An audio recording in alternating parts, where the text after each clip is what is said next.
All right, welcome everyone. We're Semblance of Sanity. I'm Caleb. I'm Jacob. And we're here for RWBY Volume 7, Chapter 13. The finale. This is the finale, y'all. Boy. We've had a lot of build up to just this chaotic scenario we find ourselves in. Many mistakes have been made. And now we he's get the going consequences. down. Cinder is going to be disrupting the lifestyle of the current Winter Maiden, to say the least. Yes. Where's that power going to?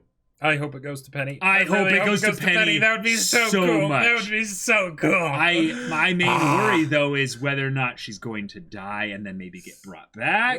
Where there'll be some shenanigans there before or after. What will happen to Cinder herself? Will Winter die? I mean, that's tons of death flags there.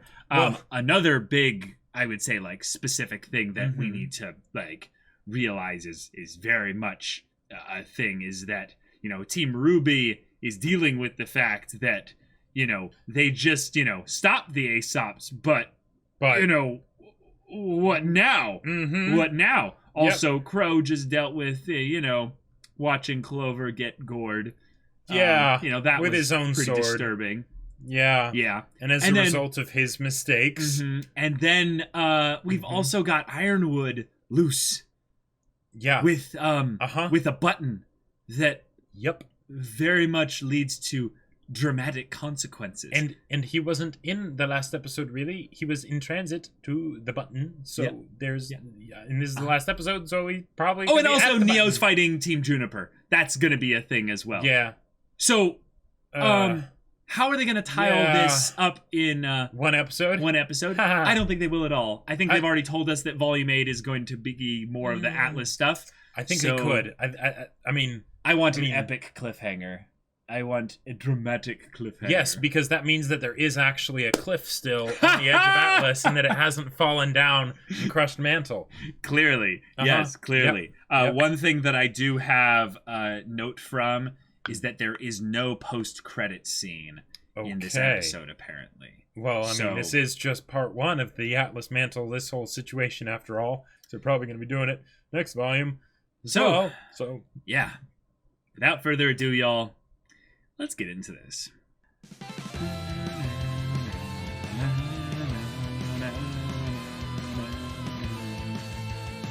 Keep dreaming about a better world. You keep wishing for some tragedy.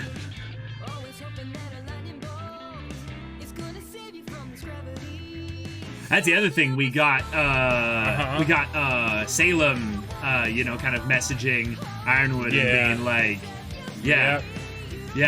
just give up. Just give up. Oh, and we're probably also going to see Watts this episode since we didn't see him killed, so that means he's probably been taken captive. That's possible. So in some ways, I would almost leave Watts' fate up in the air this volume entirely. Not even do like a Torchwick kind of like show him in prison. Because there's so much that is going on.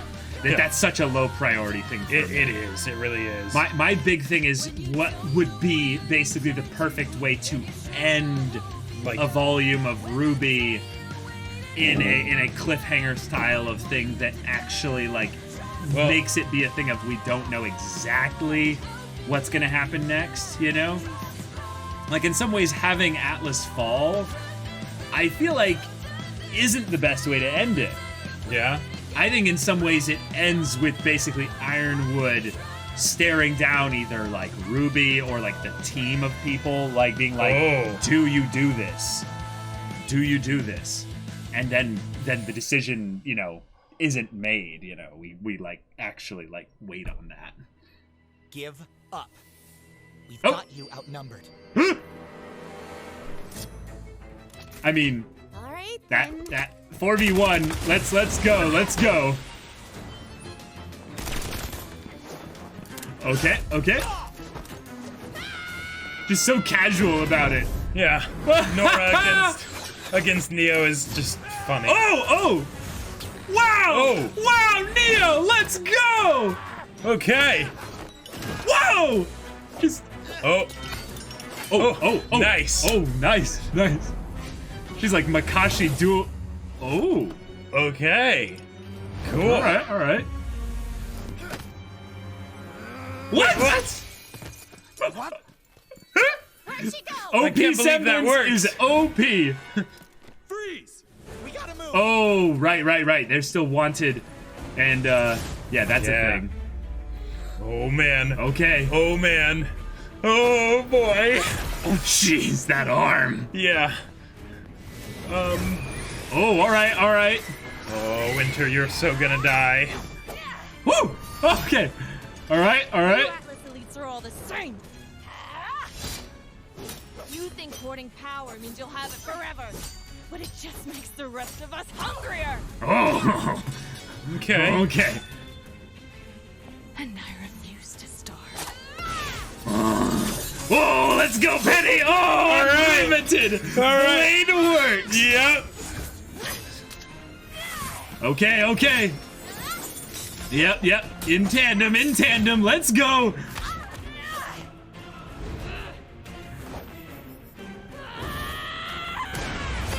Jeez. Oh my god. Oh my god. Whoa.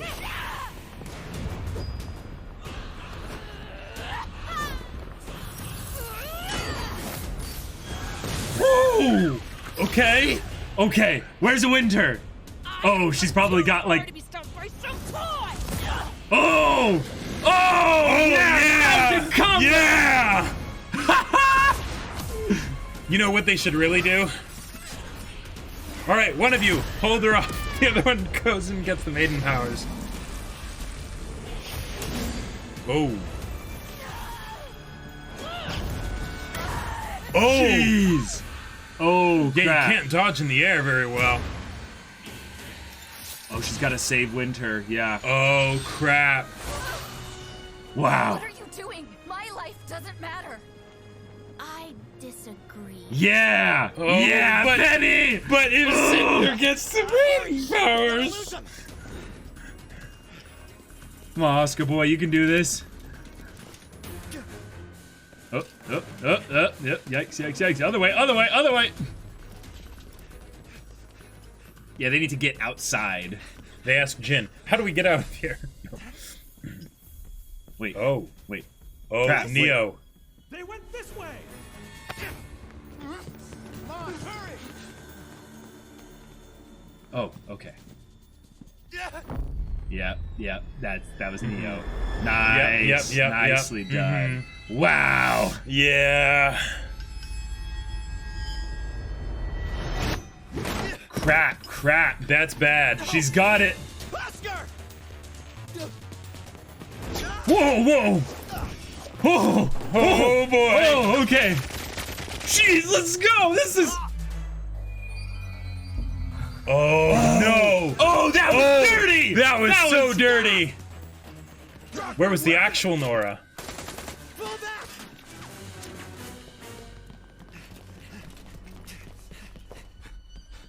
Oh, Ren. This way. Oh, he's not used to that. That's Nope. just not cool. Oh, wow. Dang. Wow. Neo, you're just too good. Warlock Invocation Disguise Self at will is OP. Your time too is powerful. done. But now I'm afraid your time is up. Yes. I've been waiting here. For some time, I think. What was I waiting for? Me. That's what you think. No. Whoa. I had a job to do. Oh. Jeez. Wait. She's still a maiden. What? She doesn't have much. Oh, it's so cold. Oh, yes. Oh, is this it? That's all she can do? Oh, just for... Wow. Oh, that's a What shot. a display. What is that? That's the power of a fully realized maiden. Oh my gosh. Jeez. We have to do something. Oh, But a robot? Yeah. Uh-huh. Yeah! Oh, Penny! Yes! Come on! It's gonna happen! It's gonna happen! Don't be. We weren't ready to become huntsmen. That's not true. Then why aren't we holding the relic? Now Salem has the lamp, Ironwood has the staff, and we have nothing! Ren, that's enough. Hello? Anybody there? Can you hear me? Our scrolls? Doctor! Finest mind in Atlas! Maria, what are you doing? Grabbing our getaway ship. We need to hightail it out of here. Where are you? The Academy training room. We slipped away from some soldiers, but it won't be long before the— They're here! We're on our way. Just stick together. Oscar? Oscar!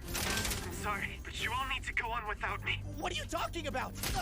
There's something I have to do alone. Oh, he's gonna stop Ironwood. Oh. Yeah. Oh, yeah. Yeah. He knows where it is. He talked with him there. Oh, nice. Let's go. Come on, Penny. Oh, she's barely even conscious.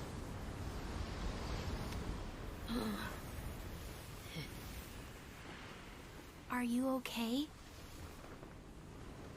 I had a job to do.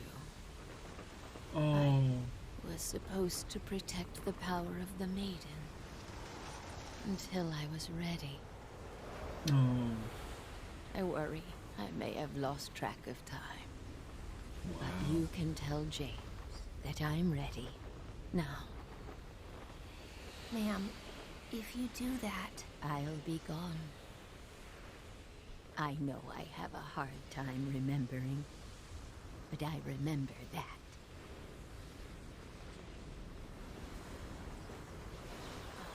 Wow. It's like a cocoon of But this. once that's gone, will Cinder come back? Like, Yeah, eventually. What's your name? Come on! It's Penny, ma'am. Penny. Are you the one? Oh. Yes, please.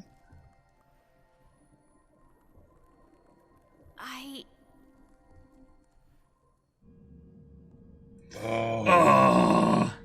Yep. Here he is. mm-hmm.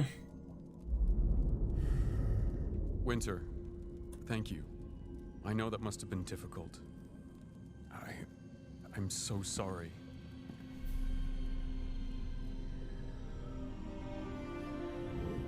Oh, and he's in an Ozpin pose. Yep, uh-huh. He is in an Ozpin pose. And whom do I have the pleasure of speaking with? Uh-huh. Still just me. Oh, really? The way you're walking. It was smart of you not to bring the lamp down here.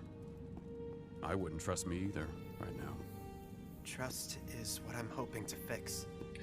I know we can still figure this out. All of it. Together. Please. Do you intend to fight me? No. That's exactly what she wants. I guess it's because of Oz, but holding it helps calm me down when I'm afraid.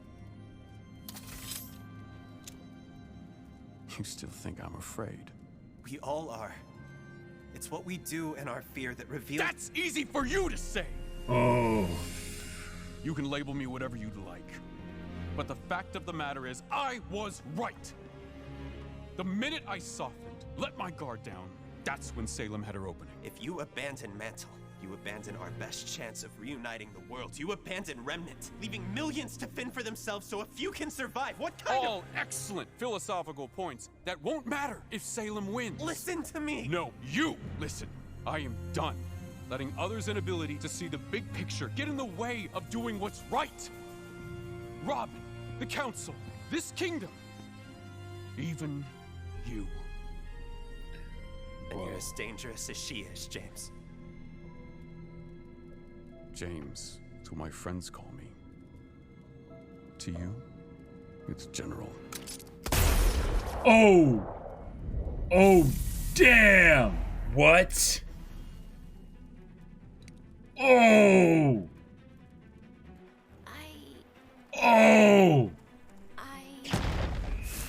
Alright. Yep. Alright, yep. Out of time! This is just where everything goes badly. She's mine!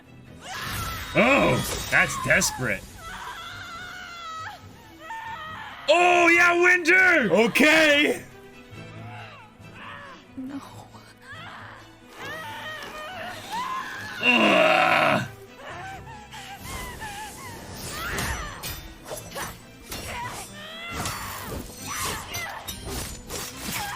Oh, yeah, Oh. yeah. Come on, Penny! You gotta do it.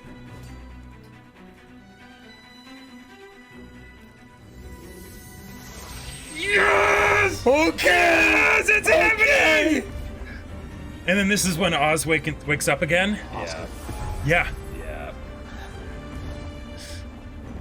Yeah. Oh. Oh man. Oh boy.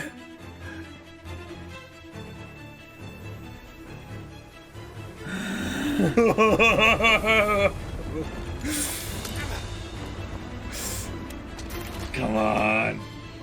Yeah, Penny. Yeah. It's green. It's green. Yeah. Winter! Oh. What is happening? What is going on here? Whoa! Oh! Jeez! Oh! What? Wait! The single quality that is common across every living creature on this planet is fear.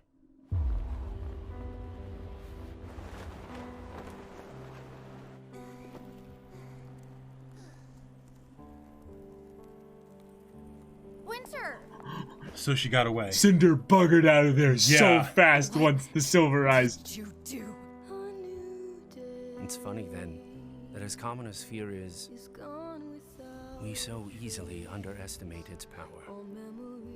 Wow.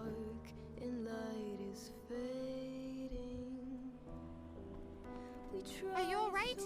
Penny, what happened? She's gone. No. She's a part of you now. Yeah. Fear of growing close to someone. Oh, he couldn't. The subsequent fear of loss. He couldn't leave. He couldn't leave. Fear of He wouldn't let failure. himself.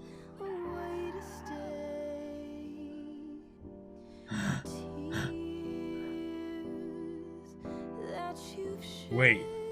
Party split. Yeah, we are. Where's Oscar? And the relic? And as more people depend on you, Ruby and Weiss. those fears can take on greater power. Oh.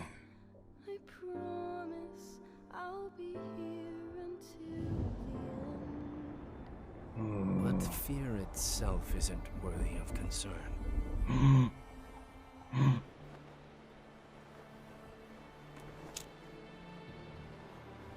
It is who we become while in its clutches.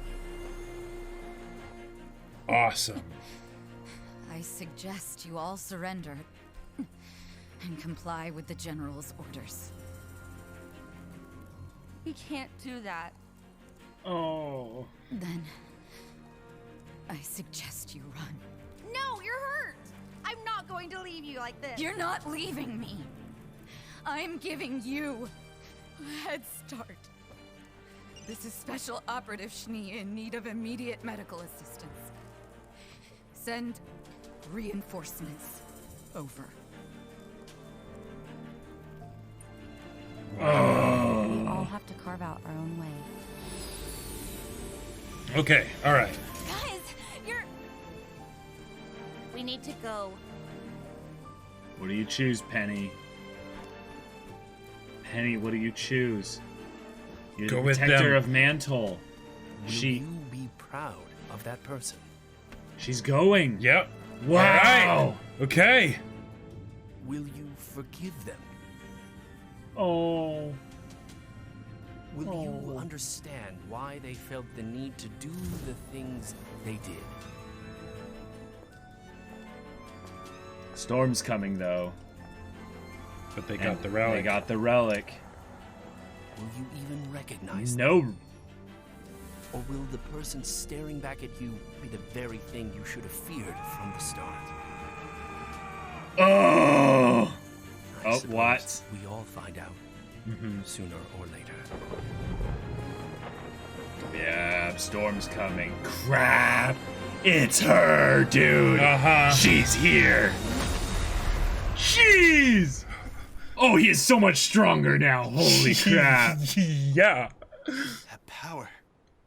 These memories. You're back, aren't you? You saved me. Actually, you saved us. Oh, Oscar, it's time. Stop. All I want to know is how we save Atlas next. This is bad. This is like Mordor has come. Kind of bad. We've got multiple hostiles on radar. Is anyone else seeing this? These readings can't be right. Oh, God. Oh, God. Wait, what? God. Oh, my God.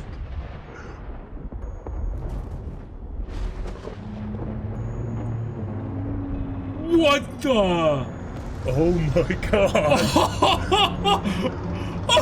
Wow. What? Okay. All right. Yeah, why not? Why not? Yeah, sure. All right. Okay. All right. Yeah. All right. We were worried about flying gorillas, Jacob. Yeah. We were worried about flying gorillas. So, what? Oh, man. Funny joke. What I love about this is that they've split, but now it's like they can't leave Atlas behind, can't leave. though. Like, oh, boy.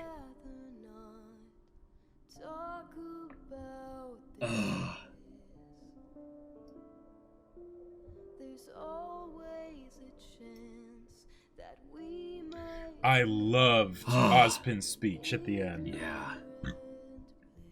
It's about the person we become when we're afraid. Are we proud of them? Do we forgive them? Like, oh, that's so good. Yeah. Oh, boy. Well done. That was a finale. I kind of like knowing that there's no end credit scene after this, because then I can kind of like process. And there's new song. Yeah.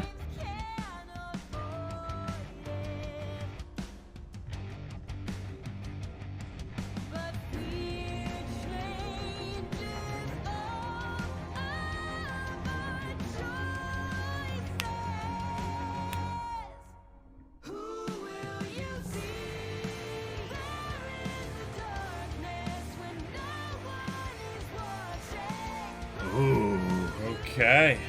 I like it. Yeah, I like it, yeah.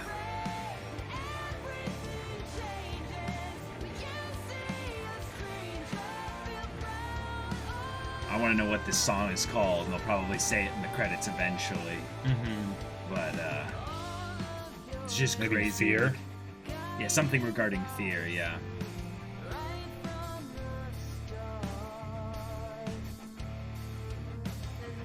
Wow. Wow.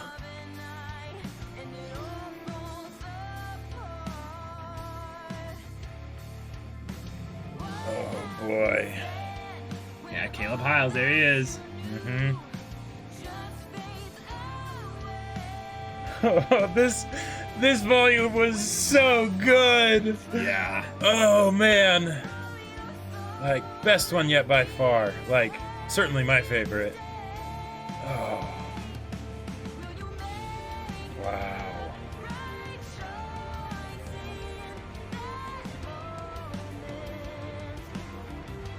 Jeez.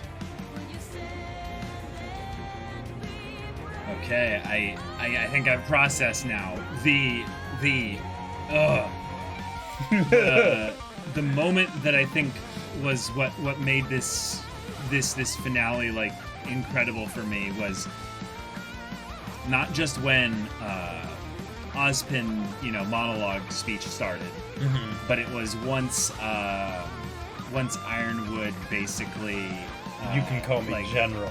Basically broke and said, easy for you to say. That was something that I want to get into that. Yeah, and his whole thing here we go. Trust I think you're right. Just fear. Fear. There we go. There we go.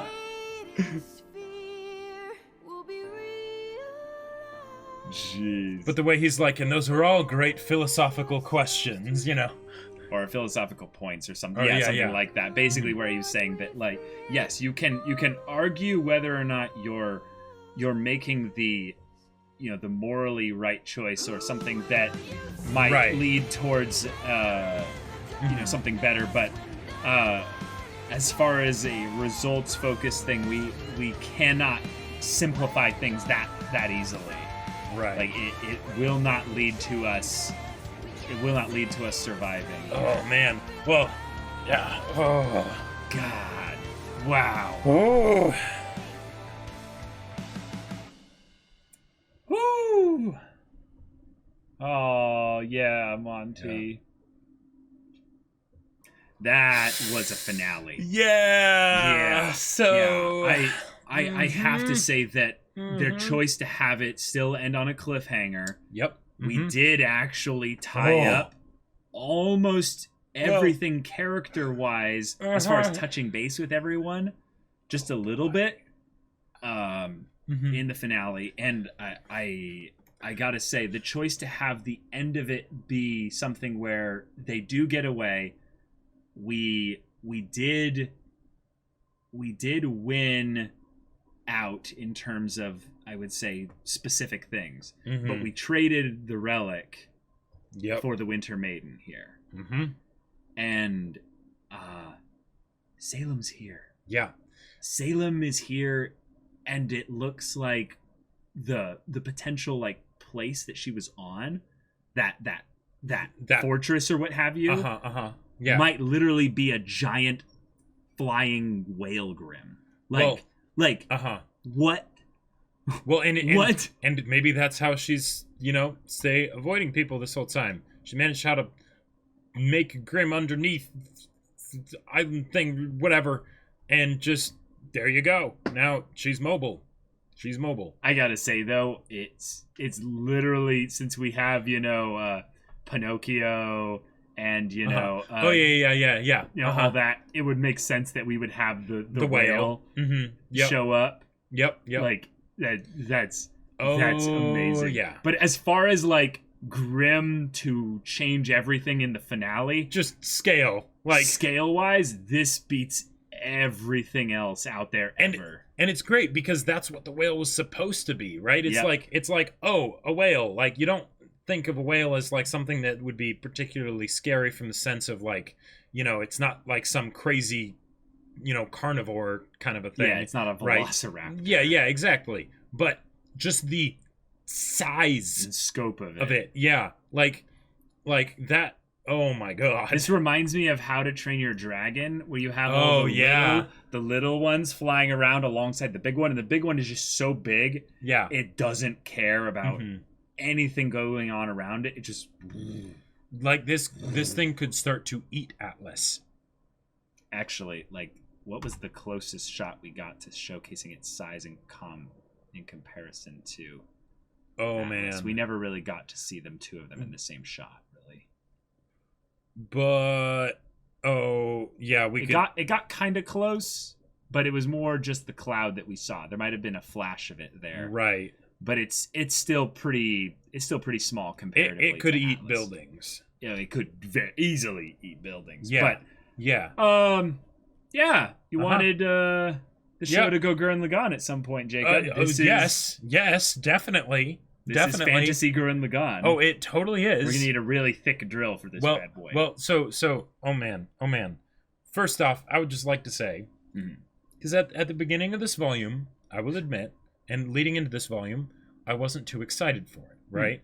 And I mentioned that, right? Just because the the previous volumes had been six was good, but I wasn't super stoked, right?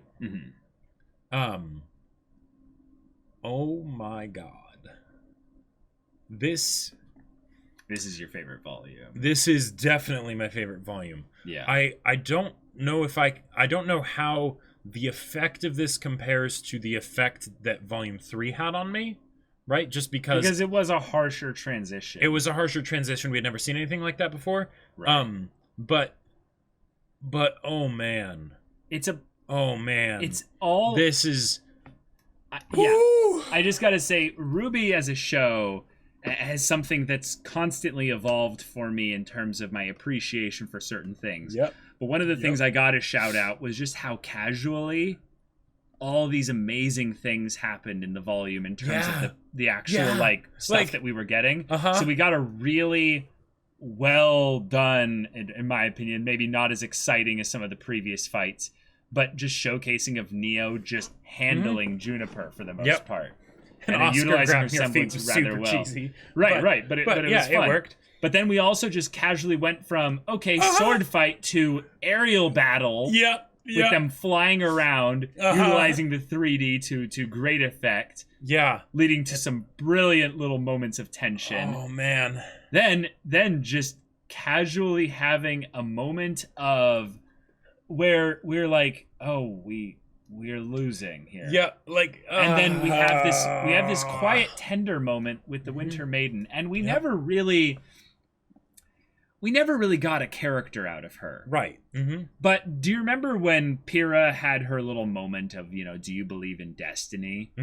This felt like the volume 7 equivalent of do you believe in destiny? Someone kind of whispering something to Cinder as she's got her, I'm hungry for power and I will not starve anymore. I will not feed, and I mean, it's an emptiness. It is an emptiness. And then you see this, basically senile old woman who has lived a long life with purpose, but that purpose is something that is probably all that's keeping her at least focused on reality. So she's like, I was meant for something. I was meant to do something. And the minute something came into her environment that was like, and I'm going to take away that purpose, she didn't have any specific aggression towards Cinder. There wasn't any malice or fear in it. Right, exactly. I almost want to say that this was just something that she just acted based on her purpose. And the instinct was, I'm going to release all that I am inside me, just in a brilliant display.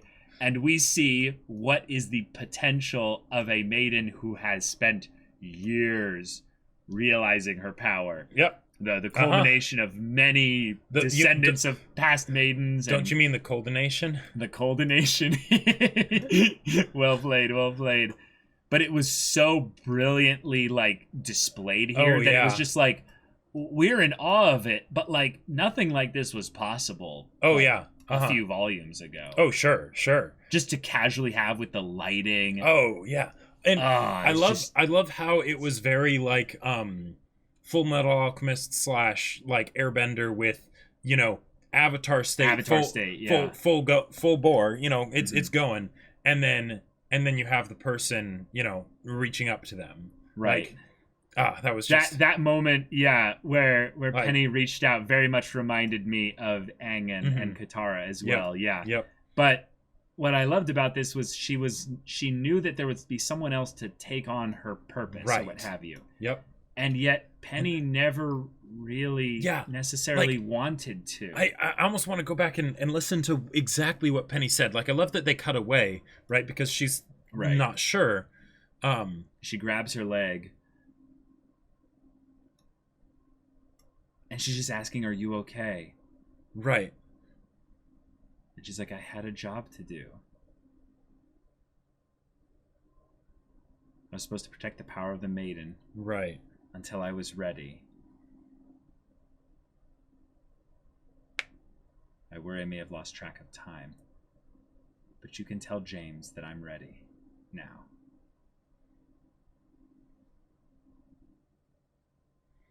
Oh, man. And then it...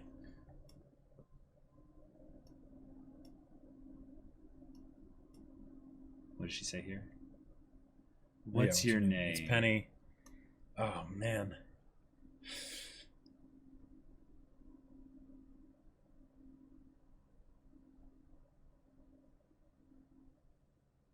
And she doesn't know what to say. Like she's like, this is what has to happen, but like, it's the reluctant hero, you know?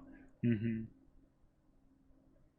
And then it cuts she away. Doesn't have an answer. Yeah. This quiet moment, and then leading it into the Ironwood bit, was a brilliant little bit of editing here, because I want to say that they actually transitioned from one Tin Man to the other Tin Man. Yeah. The two people that are maybe getting a little bit touched by fear in this specific moment here. And they're going in opposite directions. Right. Yeah, because one is accepting the burden as if they're the only one that can shoulder it, and the other one is literally looking around like this wasn't what it was supposed to be. Hoping that it can be anyone else. Yeah. Yep. Mm-hmm. And then of course, Ironwood looks relieved as if Winter succeeded. Right.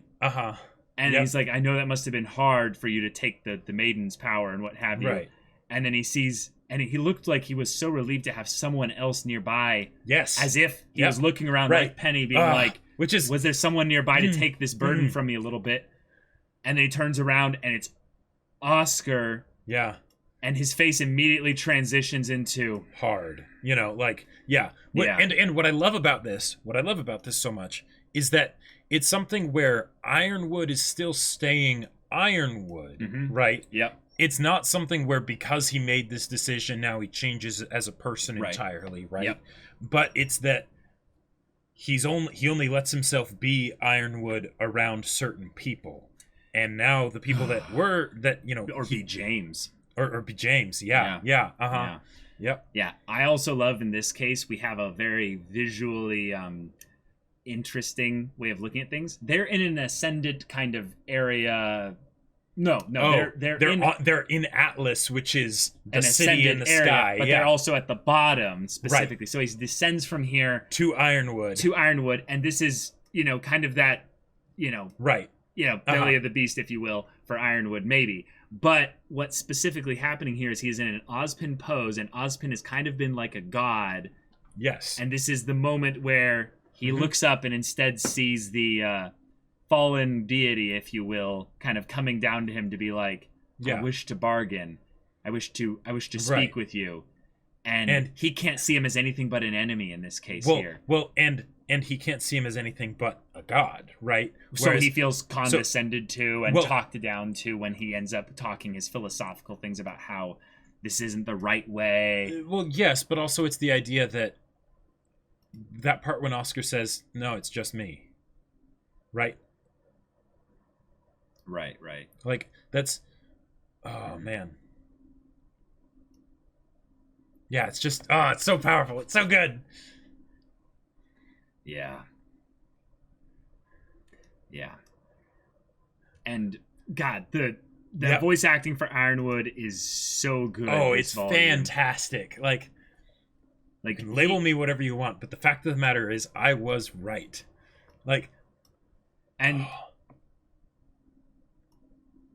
Once it leads to this moment where he realizes that he really is alone. Mm-hmm. Yeah. And just coldly just shoots him. And I love how fast he is on the draw. Yeah, it's no hesitation. Yeah, this is an example of where he's like, man, you're in my way. Yep. I don't hold back. I don't show mercy. I do this because I have to. Yep. And there's no emotion in it, no malice. Right. And he's trying to do the thing that there is no fear here, because the whole theme of this episode final bit is fear. Right. And Ironwood's trying to make the point that he's not acting in fear. He's acting in logic. He's acting in the cold, calculating way of something that needs to be done. So in that way, he's devoid of fear because he's the surgeon that will fix this. Right. Yeah. But we all know how he got to this place.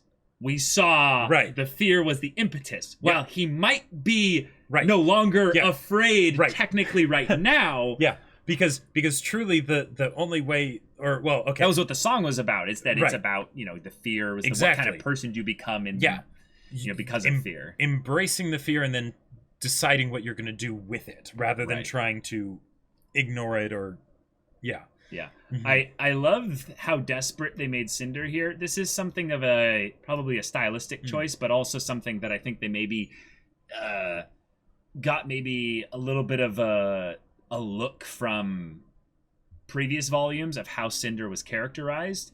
And Cinder has always lusted for power, but we've never seen her this desperate for power. And what I mean by desperate, I mean is the emoting, the acting, the body language. She makes very serious, calculated failing, she fails in her calculations here by not seeing Winter to the side of her. She's so focused on this specific thing that she leaves herself open. She's freaking out, and then instead of going after the Winter Maiden here, just blowing past all of them, she angrily lashes back at Winter, nearly killing her. But again, failing to go after what she really wants. And so you could say that Cinder's fear of losing the powerful boon that she was going after caused her to shift focus to just lashing out violently at just whatever happens to be in her way. Kinda in a more opposite presentation way of Ironwood, you know. Ironwood being the cold version of this, Cinder being the hot version. But it's still the same result. Is that they're so desperate to hold on to what they have that they end up losing it. Yeah. And then Penny becoming the Maiden. I gotta say, I love that Penny has the green of the aura coming out of her eyes here. Because it's Penny's aura. It's Penny's aura. Yes. It is not a Winter Maiden aura that comes in and overrides you like Ozpin. We're not going to get into multicolored anime powers. Well, but it's Penny. It's Penny. And it's something that we predicted for forever, since the Maidens were introduced. Is this is what Penny was made for. But it's oh, it's our girl. It's our girl. She's the one that just wanted friends and stuff, and now she's been put on the destiny of, in some ways, death. She's gonna be the defender of Mantle now because because they're not they escaped, but they're not leaving. Yeah, they can't leave. They can't, right? Yeah. So, oh man. Also, cool little potential thing. I'm going to go a little bit into headcanon thing here. Oscar's semblance hasn't been revealed yet. Technically. So, what if there's been some potential seedings in this finale of what Oscar's semblance is, since Ozpin said at the end, that wasn't me. You saved us. You were tapping into maybe my power. But he's not necessarily using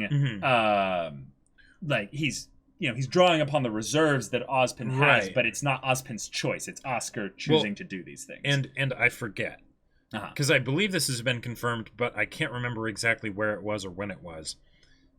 Has it been confirmed that Oscar's semblance is going to be something different than Ozpin, even though he has his own semblance? Okay, he has his own semblance. He just hasn't awakened it yet. Okay. Just in the same way that, you would have a character that would have their own quirk, and if they got one for all in My Hero Academia, because it's a different thing. It's not a different thing. Ozpin's semblance. It's the whole curse of the gods. Right. Exactly. Yeah. Right. And ended up basically pulling a Luke Skywalker and somehow surviving the fall through Cloud City kind of thing, which is ridiculous. What I love about it though is that it's still tapping into the magic stuff that Oz had, that he displayed in his fight against Cinder at the end of Volume 3 briefly. So, it's I gotta say cool. Though, something that I found to be rather funny is some of the lines drawn on the melted ice. Where Cinder like melted out too. of. Yeah. Look a little bit like irregular in a funny way, but that's such a dumb thing to bring up. I just love that Cinder noped out of there so fast. So hard. And also Cinder has gotten stronger in the meantime. Yeah. Which I will say is a combination of two things. The reason why she's probably, for the most part, okay, is that one, she probably left really quickly. Right. Two, the time where Cinder got completely demolished was Ruby losing her mind at seeing Pyrrha being killed right in front of her. Yep. And unleashing it without any idea of what was going on. Yep. That is the full display of the Silver Eyes at its, like, probably its most powerful. Primal. Yeah. And every other time Ruby has used the Silver Eyes with this kind of effect here, it's been intentional. It's been something where she's specifically brought it up in a way that would be like a form of AoE fear against Grimm. Or at the very least or something. Doing like some like mild like radiant damage, you know, or something like that. But yeah, if Cinder probably stayed in there for a while, even though it wasn't a strong blast, it would have demolished her Grimm parts. I can only imagine what it must have been like for Cinder in Volume 3 when it starts happening and she just doesn't know what's going on. She has no grid for this, so yeah. She just got completely demolished. Also, gotta say, Winter with her hair down. Oh my god, I knew you were gonna mention it, but freaking injuries in RWBY, like actually like being something that is a thing. Like Winter looks like she got thrashed here. She's alive, which is good. Lucky, like that's awesome. But like her left arm looks like messed up and burned. She got stabbed somewhere. We don't know where that was. Yeah, I think it was more of a slash, but yeah. And that and Ironwood. Like Ironwood having the arm, like I love that part. I know it was in a previous episode, but you know, where he pulled it through the shield thing and just roasted the skin off. But like, oh man. Also, it just makes it a bit more poetic when he does things like draw the gun and shoot Oscar, because he's doing that with his robot arm now. Oh, sure. Right? You know? Yeah. Like, it's just gone full metal. Yep. Yeah. He's gone full metal on... Cinder, I think, failing at this perfect moment where Salem shows up in full display of power. Yeah. I feel like is going to lead to some kind of talk.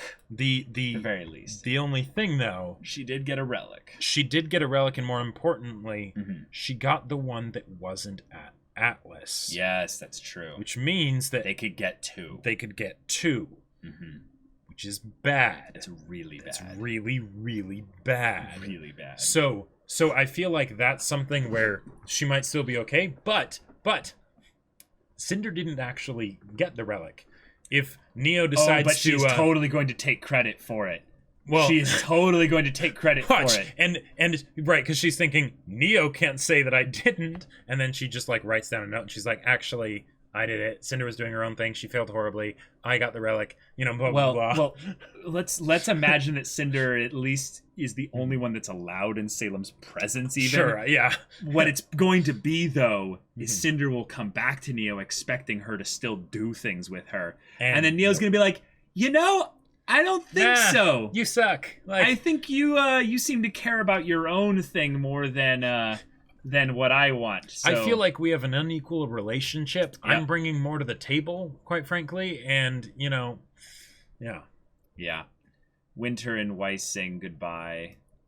Yeah, that's heartfelt and that's sad. Yeah, but it's something where you know it's short-lived because of the doom that's about to be arriving at your doorstep. Because. Ooh, like this episode, this whole volume has been a lot of times of like, it's going great, like super great. Oh, it's going badly. Oh, wait, it's going great again. Like, yeah. Watts is alive. Yep, obviously, because of course he is. Of course he is. He's Torchwick upgraded. Yeah. Yep. And I love how once he knows that the shadows are coming, he immediately smiles like, yeah.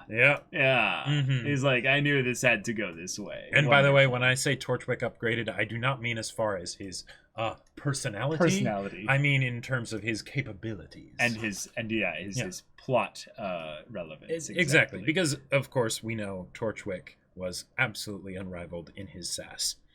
Right. So Oscar survives. Yeah. Yep. And he says that you saved us. Right. Yeah. Okay. And now they're working together, which in some ways is another win that we get for our protagonists. Is that Ozpin and Oscar are going to be working well together, which makes them a legitimate asset in this upcoming fight. Oh, yeah. Because this is when you evacuate. This is when you abandon everything. This is when, actually, in a lot of ways, Ironwood's plan comes out to be rather effective. This is when you basically say, okay, we need to flee. But we need to have some people stay behind to do what we can. And in order to do that, you're going to need to have everyone on Mantle just get away. And I don't know how you can move them. You can't. They're in Solitas. Like there's no way you can. It's an ocean. You're on an island. This is really bad. You know what I would love to see? What's that? I would love to see Jacques. I would love to see him, like, as he's getting carried off to prison. Maybe he's already in prison. He should already be in prison. He should already be in prison. But I would love to see him, like, if he had a window. Like, just a window? Why would he get a window? He wouldn't get a window. That wouldn't make any sense at all. Maybe if anything, it's just all the guards slowly leaving. And he's just like, wait, you can't? Yeah. What's going on? Shaking and what have you. Yeah. And he just has this moment of realizing, but I'm going to stay here forever. But if he... And you know, at some moment maybe or what have you, the prison above him like cracks or what have you, and then the whole thing starts to fall, split and apart. Then through the crack he just sees darkness. Darkness. Yeah. Just the sky blotted out. I mean, like, if you're gonna have a bad guy, if you're gonna have a villain, you're gonna have a fantasy Dark Lord villain, you make their entrances really good. You know, presentation! Yeah. Oh, damn it, Caleb! Sorry. You beat me to it. Sorry. Yeah. You know what you lack, Cinder. Presentation! Yeah. Yeah, it's so true. You're a villain, all right, just not a super one. Yeah, you're not. Yes, exactly. Pietro, Maria Calavera, and Penny have all now joined the remaining crew, and Oscar is not with them. Oh boy. Yeah, that's how you end a volume. Yep. Oh boy. There were 2 Ren moments that I very much appreciated here. One was Neo pulling the Nora trick, which was that's well done. That was some Maze Hughes stuff right there. That was dirty right there. Yeah. Which I appreciate, given that you're, like, it did feel very FMAB with, we're chasing someone that's shape-shifting and someone gets split from the rest of the party kind of thing. Yeah, exactly. But also the moment where once Ren says, we're not real huntsmen. We were never meant to be huntsmen. And they get separated here. He's basically lamenting that, like, we're failures. Like, we failed here. We're not prepared for this. He's like, we weren't ready to become huntsmen. Salem has the lamp. Iron has the staff.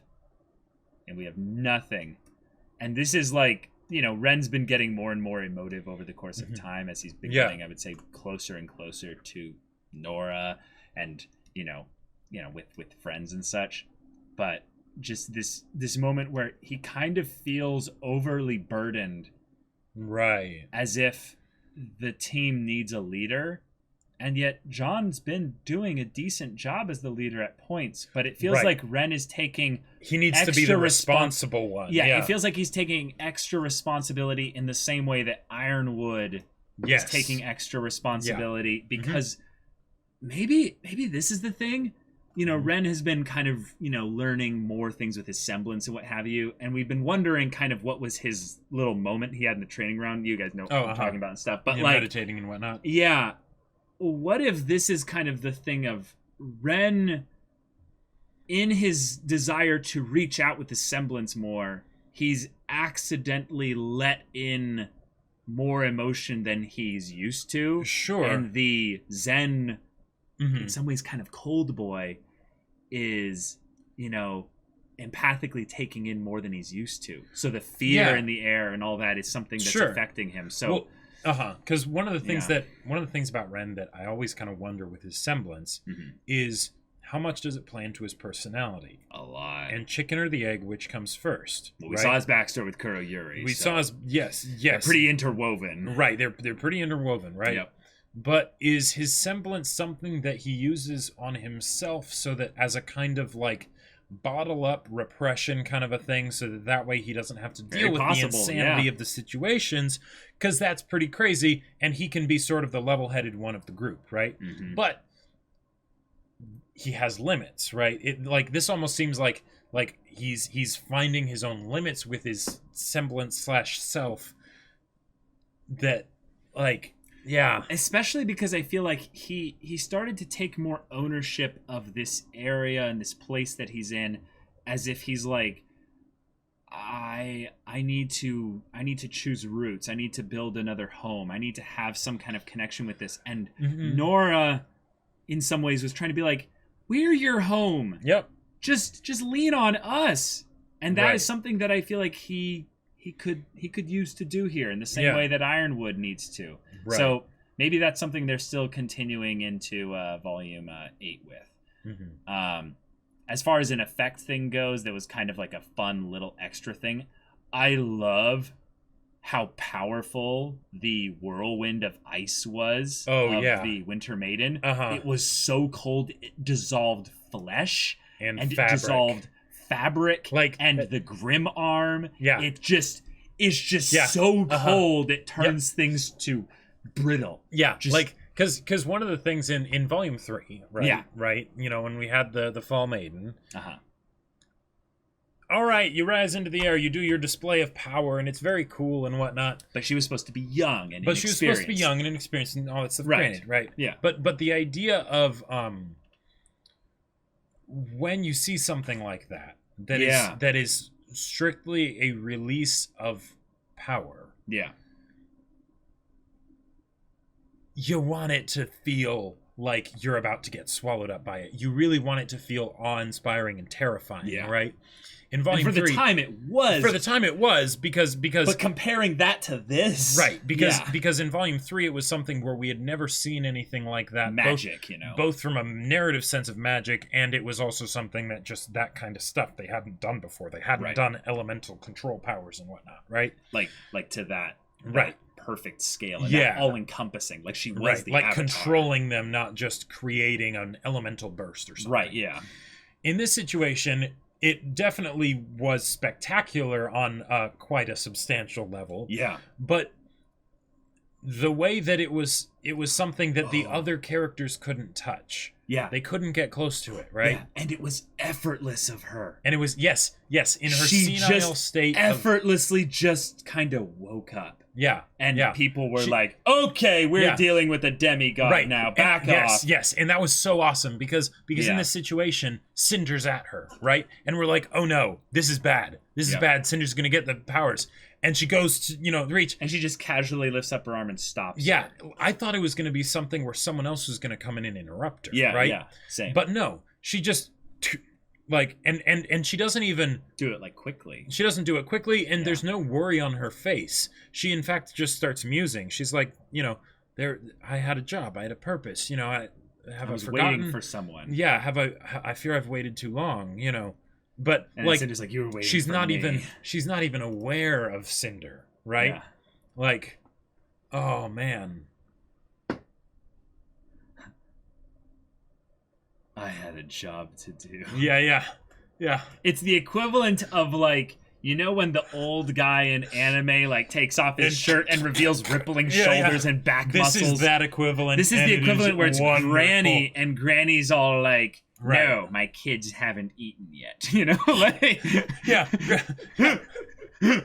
So true. I can so handle true. guess once I fed my grandchildren, but until that time, the universe will break before you interrupt that. Granny, I'm bleeding. Oh, that's so fine. Slap a Band-Aid on it. Granny, I broke my leg. Oh, well, we'll make a It builds splint. character. It builds character. Granny, I haven't eaten yet, and it's 9:30 in the morning.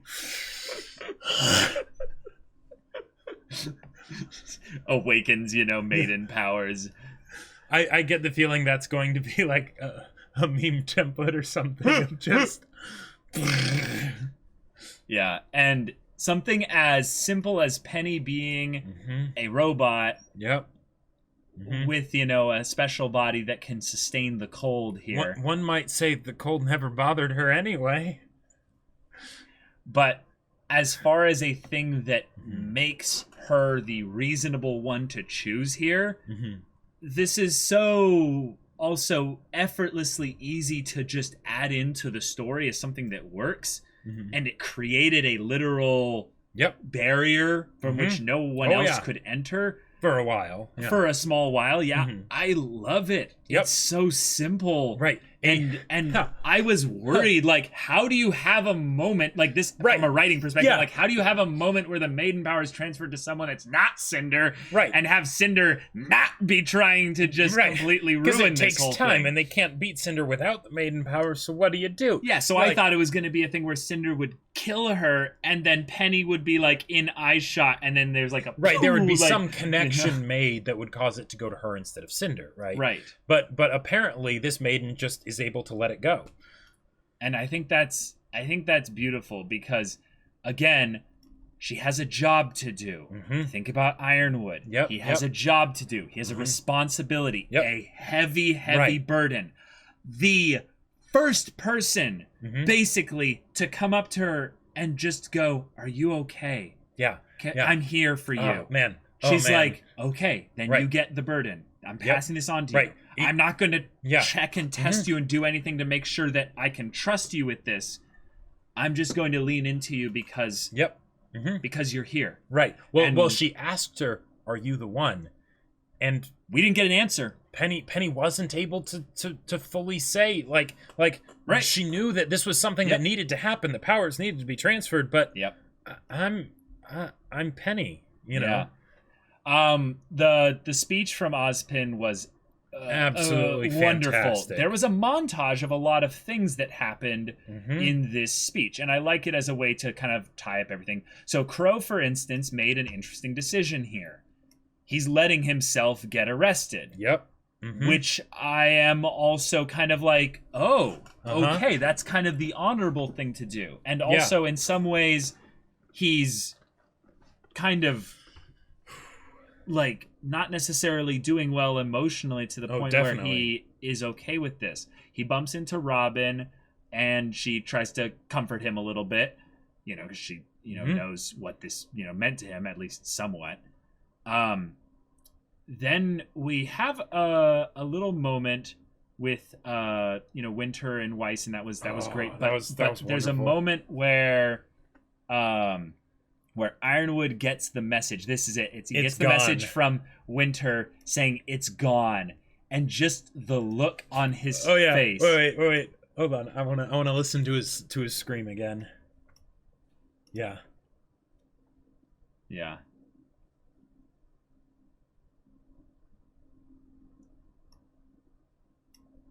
Wow. Yeah. Just the no, I lost. I lost my one special ace in the hole, good. and it's so good because it's not. It feels like it's not something where it's. I mean, part of it's selfish for Ironwood. Not that he would have had the powers, but But the idea that his plan, right? He staked all of this on it, and this isn't something where it's going to show him the error of his ways. Right. It's not going to be something where he's like, "Oh, geez, I made a mistake. I really should have, trusted everybody and all this stuff." Right? It just makes him dig deeper, right? Yeah. It makes him get stubborn, go colder, right? Become more of a machine. Yeah. Right. Now let's talk about the elephant whale in the room. Yeah.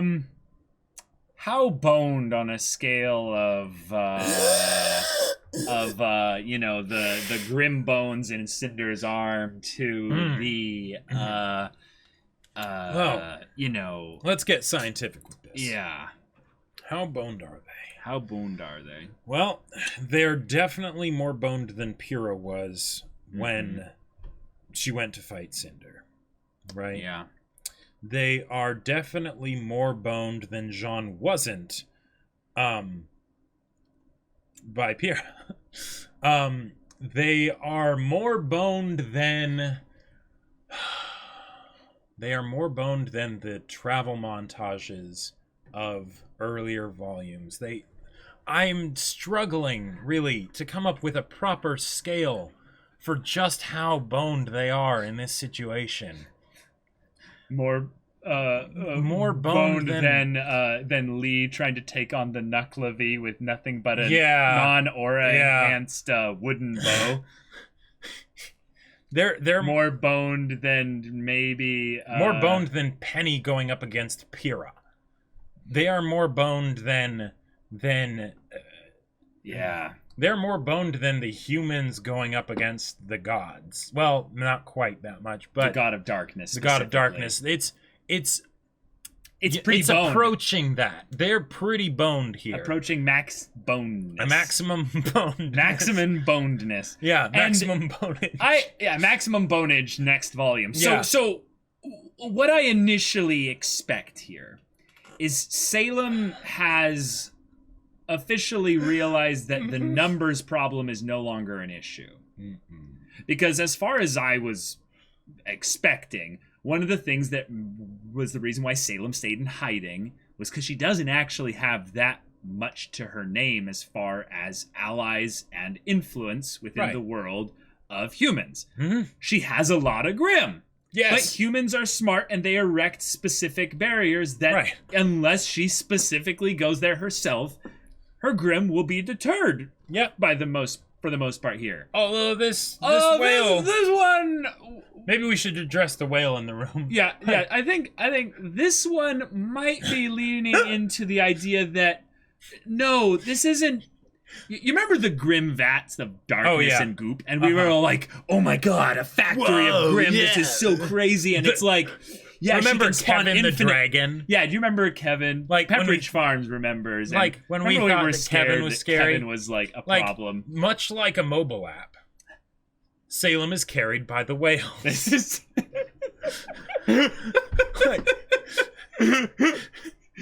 In fact, I feel like this so small as far as things go. She only really needs one whale to carry her there. I feel like this is actually a pretty good representation of mobile apps in general. You've got all the regular users, and then you've got the whale. So you have basically like, you know, the like me with my like assemblage of rosters of gacha game characters. And then you have that one whale that literally just maxed out a character that's impossible to get without spending, you know, millions of dollars. Yeah. And it's just one of them just standing at the top being like, yes, bow down, bitches. This is my time here. So there are a few questions that I have about this setup, though. Yes. One, what the hell is that light coming from inside it? That, too. It might be as just a style thing. It looks really terrifying. Yeah. For a second, this almost felt like glass bowl kind of a thing, and there were Grimm going around inside it as well. Ooh. And it was just going to open its mouth. It's just going to open its mouth and just... I think that has to happen. I feel like that has to happen at some point. Yep. But like who knows? Maybe that light is an energy source inside it or something. I don't know. Salem is magic, dude. Yeah, that's just magic as far as I'm concerned. But the thing that blows me away is it's not an even glow. There's a bunch of dark splotches in there. Now maybe that's just the texture of the flesh, the whale's flesh, and because it does look like there's some veins in there, you know, some light veins. Sure. But what if it wasn't?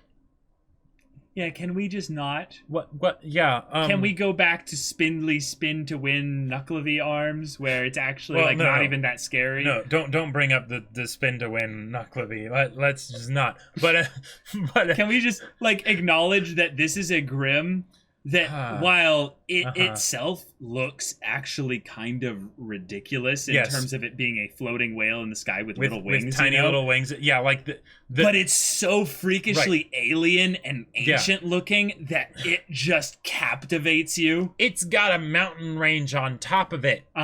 It's got a mountain range on top of it. Like, so even if it looks absolutely stupid as far as the actual like it's a whale. It's a whale in the sky. It's a whale. And it's a whale that actually looks kind of like a whale, but just with a lot of teeth, right? Whales are like, okay.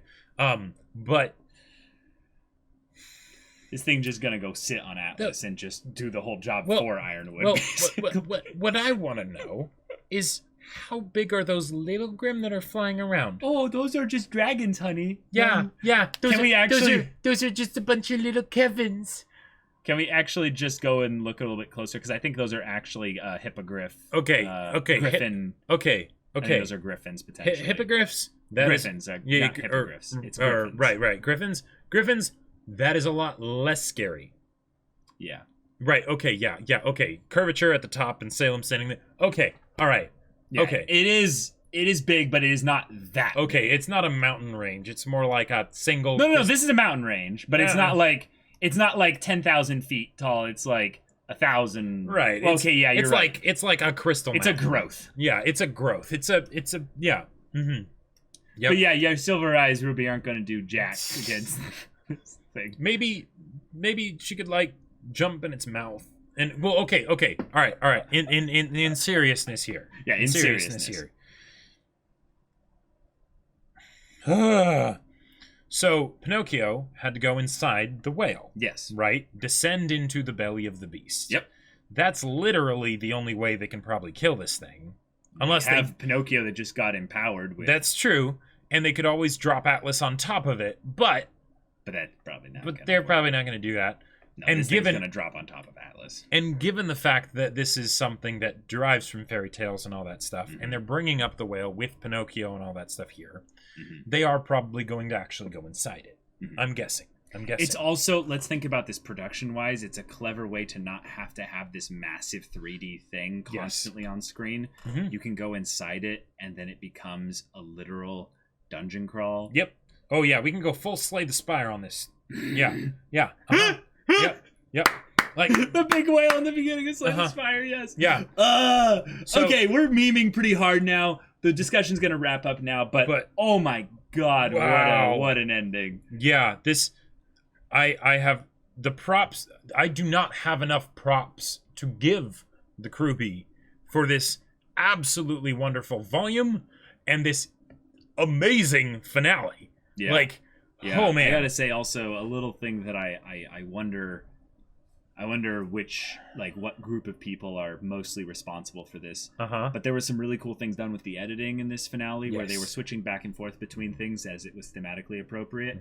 And because of what they were doing with regards to fear, also within the course of the characters as the finale progressed, and then capping it off with a literal embodiment of fear approaching. Yeah. And also letting us see it approach without actually knowing what is coming. Yep. Like once the cloud approached, I was like, okay, oh, this is bad.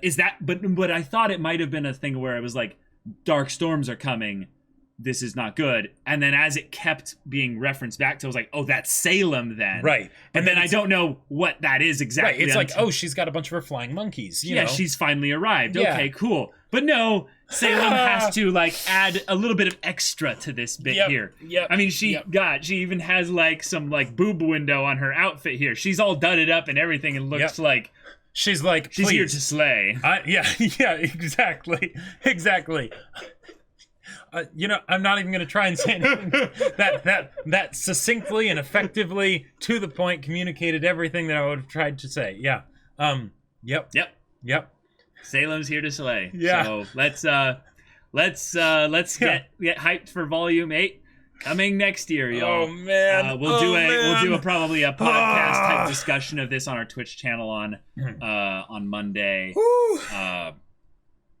Either this coming Monday or the next one. We'll see which makes the most sense. But Thank you so much for watching this episode's reaction and discussion. If you want to see the next episode's reaction and discussion, you have to wait till next year. Right. And there's nothing replacing this slot because it's a specific seasonal slot Exactly. for RWBY Volume 7. If you want to see any other kind of stuff we've got going on, reaction-wise stuff, be sure to subscribe. I don't think I've ever told people to do that, but, you know, why not? Not for, like, the last year. Like the last year, what have you. Oh, boy. Hit the bell for Salem, because Salem demands your attention. Your attention, your full attention. Your full attention. Yep.